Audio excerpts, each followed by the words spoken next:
ये थे महाराष्ट्र के वजीर नवाब मलिक जो अपने और महाराष्ट्र के साबिक सीएम देवेंद्र फडणवीस के दरमियान जारी रशाकशी के हवाले से प्रेस कॉन्फ्रेंस कर रहे थे।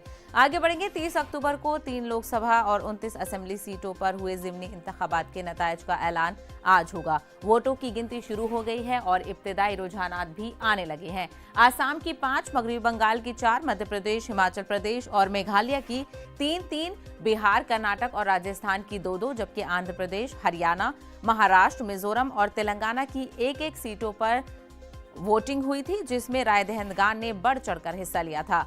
दादरा नगर हवेली, मध्य प्रदेश के खंडवा और हिमाचल प्रदेश के मंडी में लोकसभा जिमनी इंतखाबात हुए। इन तीनों सीटों पर सिटिंग अरकान पार्लियामान की मौत के सबब जिमनी चुनाव की जरूरत पड़ी थी। आज जिमनी इंतखाबात के नतायज का ऐलान हो जाएगा। वोटों की गिनती शुरू हो गई है। हालांकि अगर हुजूराबाद जिमनी इंतखाबात के हवाले से हम बात करें, इस पर खास नजर है। हमारे साथ जुड़ गए हैं संजय तिवारी, हैदराबाद से हमारे नुमाइंदे। संजय तिवारी, हुजूराबाद जिमनी इंतखाबात के नतायज काफ़ी अहम हो जाते हैं क्योंकि बहुत दिलचस्प इस सीट पर मुकाबला रहने वाला है, सह रुकनी मुकाबला है। हालांकि बीजेपी और टीआरएस में आमने सामने की टक्कर ज़्यादा देखने को मिल रही है। बिल्कुल सभा, ये जो हुजूराबाद सीट है वो करीमनगर डिस्ट्रिक्ट में आती है तेलंगाना के, और यहाँ पर जो है हुजूराबाद में जो इलेक्शन के बाद आज काउंटिंग हो रही है। इस समय मैं करीमनगर के एसआरआर कॉलेज में मौजूद हूँ और जहाँ पर ये आप अंदर की तस्वीरें देख सकते हैं कि ये वो जगह है जहाँ पूरा सुरक्षा के पुख्ता इंतज़ाम किए गए हैं और जो है वो काउंटिंग का प्रोसेस चालू हो गया है। अभी इस वक्त जो है पोस्टल बैलेट की गिनती शुरू हुई है, जैसा कि 8 बजे से पोस्टल बैलेट की गिनती शुरू होनी थी और अभी वो चल रही है। चूँकि वो मैनुअली हो रही है तो उसमें थोड़ा टाइम लगेगा। उसके बाद से ईवीएम की वोटों की गिनती शुरू होगी। 22 राउंड होने हैं, ईवीएम 22 राउंड का काउंटिंग होनी है और उसके बाद जो है वो परिणाम की घोषणा की जाएगी। लेकिन माना जा रहा है कि 11 बजे तक तस्वीर जो है वो कुछ साफ हो जाएगी कि किस तरह से जो है इसके नतीजे आएंगे। अब ये हुजूराबाद का जो इलेक्शन है ये काफ़ी महत्वपूर्ण है। तेलंगाना में जो मुख्यमंत्री के चंद्रशेखर राव हैं उनकी साख, उनकी प्रतिष्ठा कहीं ना कहीं दांव पे लगी हुई है, क्योंकि जो बीजेपी का जो उम्मीदवार हैं इटेला राजेंद्र, वो पहले कैबिनेट मिनिस्टर हुआ करते थे तेलंगाना सरकार में और टीआरएस के 4 बार के एमएलए थे। लेकिन उनसे चूंकि कुछ उनको कैबिनेट से बाहर कर दिया गया और इस बात से वो काफ़ी खफा हुए। उन्होंने जो है वो टीआरएस से इस्तीफ़ा दिया, इसके अलावा असेंबली सीट से इस्तीफा दिया। इसी वजह से यहाँ पे जो बाई इलेक्शन हो रहे हैं और उन्होंने बीजेपी का दामन थामा।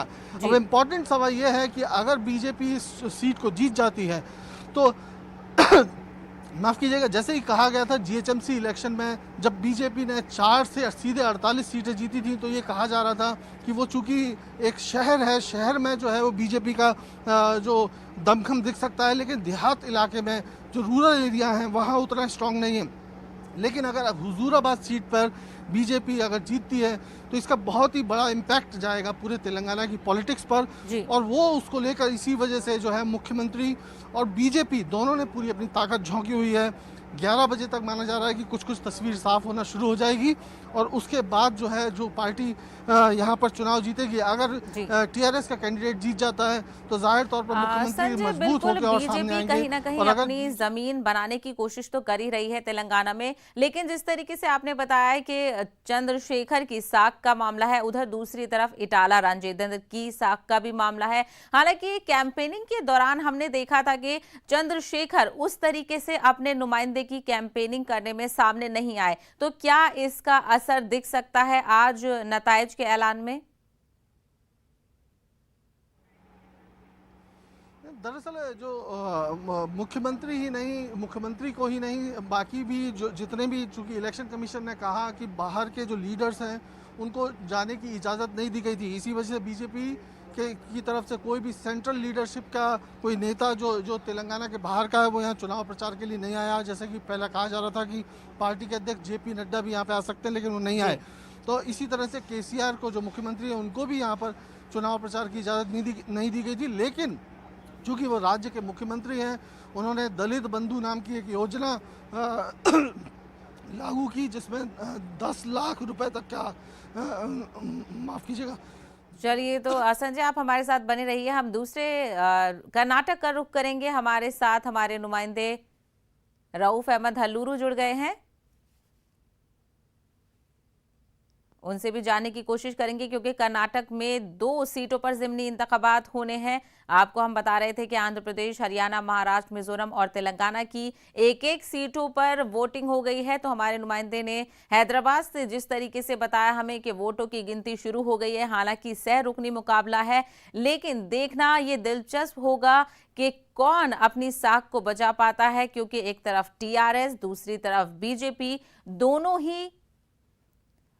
दोनों ही इसी मामले में काफी बढ़ चढ़कर सामने आ रहे थे। और बहुत दिलचस्प ये ज़िमनी इंतखाबात है क्योंकि इसमें कई ऐसी वजहात शामिल है। इटाला राजेंद्र जो एक अहम लीडर हैं, उन्होंने टीआरएस छोड़कर बीजेपी में शमूलियत इख्तियार की और अब बीजेपी की नुमाइंदगी वो कर रहे हैं। संजय तिवारी से हम जुड़ने की कोशिश करेंगे। संजय तिवारी, बताइएगा क्या और कुछ इसमें नतायज में देखने को मिल सकता है इटाला राजेंद्र की जो साख है उसको लेकर?